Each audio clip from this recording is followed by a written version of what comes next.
So we'll start with the next readings. First one being nasal length. Now, in the skull, we do not have a nose as such. So basically, it's the nasal aperture that we're talking about.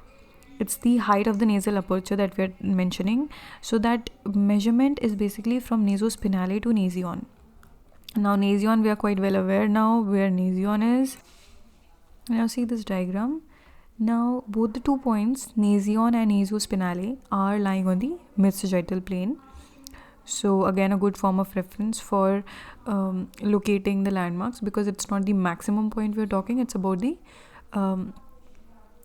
point which is precisely located. Now, for example, nasion is at the depression point of the nasal root, or the point below the glabella, so the deepest point. Whereas nasospinale is the most projected point on the nasal margin, at the base of the entire nasal aperture, the most projected point here. NS is the depiction for nasospinale. Fine. So this is where you identify nasion to nasospinale as giving you the length of the entire nasal aperture, or say even the height of the nasal aperture, because here, in somatometry, if you remember, we talked about the nasal height by referring to the nasal septum. But here, because we do not have the nose, so nasal height is not height wise, but it's the entire length of the nose or the nasal aperture. Fine. So this is the nasal length. Then coming next to is the nasal breadth. Now, nasal breadth is, again, when we had somatometric readings, we identified nasal breadth based on the most posterior point on the nasal wings, right? On the both the sides of the nasal wings, the most posterior point. Whereas in this case, in skull, we do not have the wings as such. So there is a location of bone which gives you the breadth-wise measurement for the breadth of the nasal aperture. So it is the point aleria. Alare is identified as the most lateral point on the LA of the nose.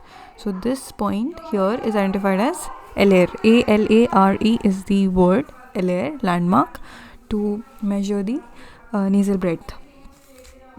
Fine. Next, coming on to glabella to enion length. Now, glabella, we are quite aware where the glabella is now. The new point here is enion. Enion also we have covered, if I'm not wrong, in the nasion enion length. So from glabella to enion, the most point at the base of the occiput, most posterior, as well as at the base point of the occiput, at the supranuchal lines, is identified as enion. Fine. So the measurement is taken using the spreading calipers, locating one end the nasion, one end the glabella to the other end at the enion. So this give you the length from glabella to enion. Coming on to palatal length.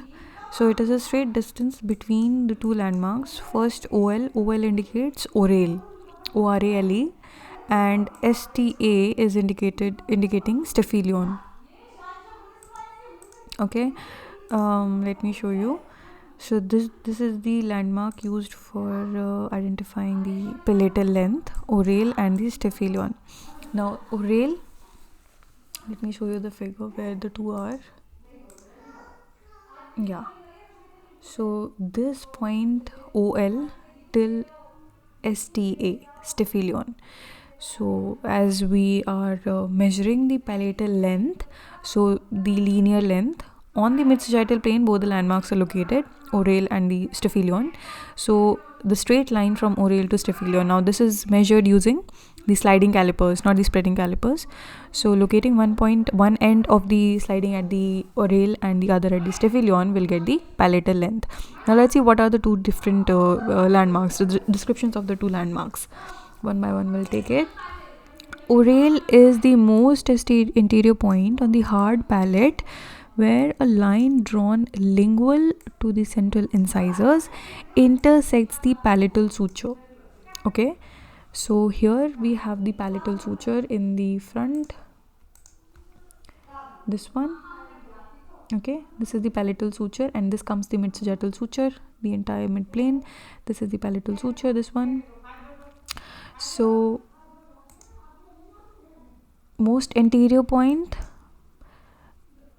and near to the central incisors intersecting the palatal suture. These are the keywords. Coming on to Staphylion, this is a single point on the posterior hard palate where the palatal suture is crossed by a line drawing tangent to the curves of the posterior margin of the palatal bones. It is used to measure the palatal length. Again, both the two are used for locating the palatal length, right?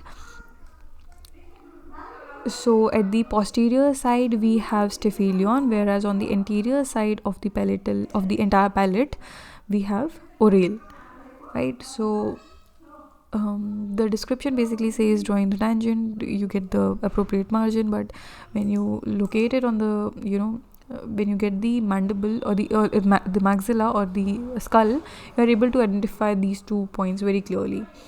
Fine. So this becomes palatal length. Now coming on to palatal breadth. Now these 2 points, basically it's again a linear measurement from endomolar to the one endomolar to the another endomolar. I mean there could be another pronunciation to it, but what I use is endomolar or molar. Okay, molar. Okay, we'll use the word molar. Now endomolar is basically the most medial point on the inner margin of the socket of the second upper molar. Let me show you ENM. Yeah, so as again the name itself says, the breadth measurement of the palate. So from the maximum projection to the maximum, but in the horizontal plane, right? So 90 degree at the palatal length. So ENM to the ENM. So the reference here is with respect to the second upper molar. Okay, obviously it's the upper molar, not the mandible we are taking, but with reference to the maxilla we are taking, right? So therefore the reference here is with respect to the upper molar, the second molars, right? We have 3 molars, so with respect to that, again for some people the formula is different. For some people, we are advancing towards a new dental formula, but you can take as the the second molar anyhow the most projected point. The second molar gives you the most projected point because it's a curve, it's an arch, so the most posterior point comes with the second molar, and the inner margin of it is taken into consideration. Fine, not the outer margin, because it's the palate that we're talking, not the entire dental structure or the dental arch. Fine.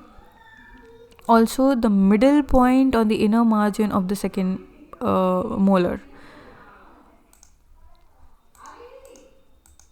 There's the diagram.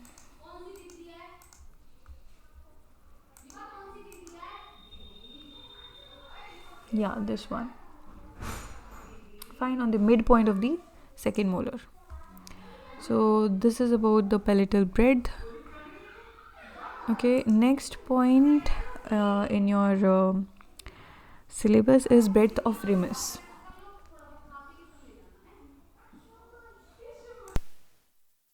Measurements. Now in your syllabus there is breadth of ramus, length of ramus, angle of mandible, facial angle. Now because it's with respect to the ramus or the gonian or the chords, we are not going to specifically take it up because the landmarks are pretty much discussed already. Okay, so there's no point repeating it again unless we measure it. So we are going to skip this for a while. Apart from that, this is not going to be covered, but there are few other things. Like in this one,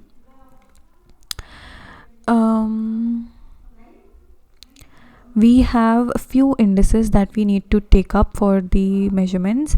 The first is cranial index, the cranial length to height, cranial breadth to height index, total facial index. Okay, not the total facial, sorry, the upper facial index. Okay, because these readings we have covered. Then we have nasal aperture index and the palatal index. So these 1 2 3 4 5 6 indices are going to be taken up for your exams also. So now there's nothing new. The measurements are already discussed above in the previous video or the recording. Then we have cranial height, length we have discussed, cranial breadth we have discussed, upper facial height we have discussed, bizygomatic breadth we have discussed, nasal aperture is taken up, then a palatal breadth and palatal length is taken up. Fine. So there's nothing new about it, but it's the index that we are calculating. So you must know for which index what measurement is taken up. Fine. So this you have to note down, or you have to make notes out of it. Okay. So this is going to be regarding your craniometric readings. Any confusion, anything, feel free to ask about it. Okay. Thank you.